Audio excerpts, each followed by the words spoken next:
The month of February is dedicated to remembering and honoring the four chaplains of World War II and the men who died with the sinking of the USAT Dorchester on February 3, 1943.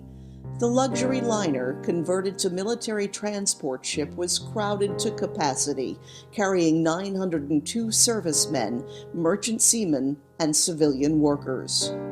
Reading from the website of the Four Chaplains Memorial Foundation in Pennsylvania, survivors report that what they witnessed was the finest thing ever seen this side of heaven. When the ship was opened up by a German U-boat torpedo, it started to take on water and sink. Through the pandemonium, according to those present, 4 Army chaplains brought hope in despair and light in darkness. Those chaplains were Lieutenant George L. Fox, Methodist; Lieutenant Alexander D. Good, Jewish; Lieutenant John P. Washington, Roman Catholic; and Lieutenant Clark V. Poling, Dutch Reformed. Quickly and quietly, the 4 chaplains spread out among the soldiers. There they tried to calm the frightened, tend the wounded, and guide the disoriented toward safety. Witnesses of that terrible night remember hearing the 4 men offering prayers for the dying and encouragement for those who would live, says Wyatt R. Fox, son of Reverend Fox. One witness, Private William B. Bednar, found himself floating in oil-smeared water, surrounded by dead bodies and debris. "I could hear men crying, pleading, praying," Bednar recalls. "I could also hear the chaplains preaching courage. Their voices were the only thing that kept me going." Another sailor, Petty Officer John J. Mahoney, tried to re-enter his cabin, but Rabbi Good stopped him. Mahoney, concerned about the cold Arctic air, explained that he had forgotten his gloves. "Never mind," Good responded. "I have 2 pairs." The rabbi then gave the petty officer his own gloves. In retrospect, Mahoney realized that Rabbi Good was not conveniently carrying 2 pairs of gloves, and that the rabbi had decided not to leave the Dorchester.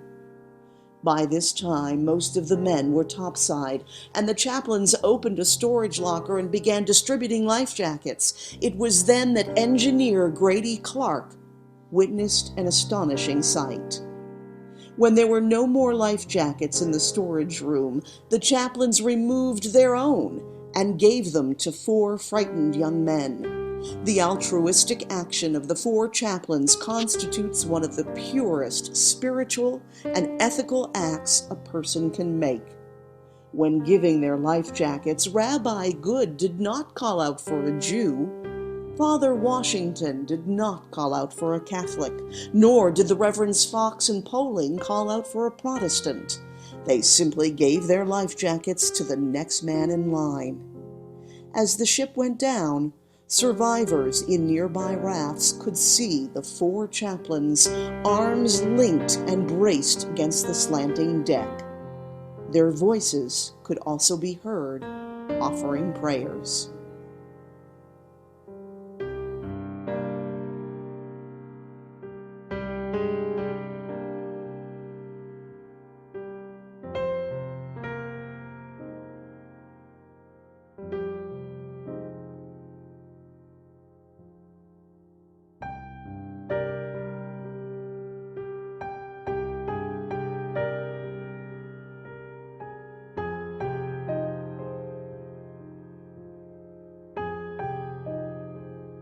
Join Wreaths Across America and the Four Chaplains Memorial Foundation as we remember the 4 chaplains who, in service to God and their country, selflessly gave their lives in a heroic act of courage and fellowship that would transcend time and serve as a guiding example of cooperation for the greater good, without regard to cultural or religious differences.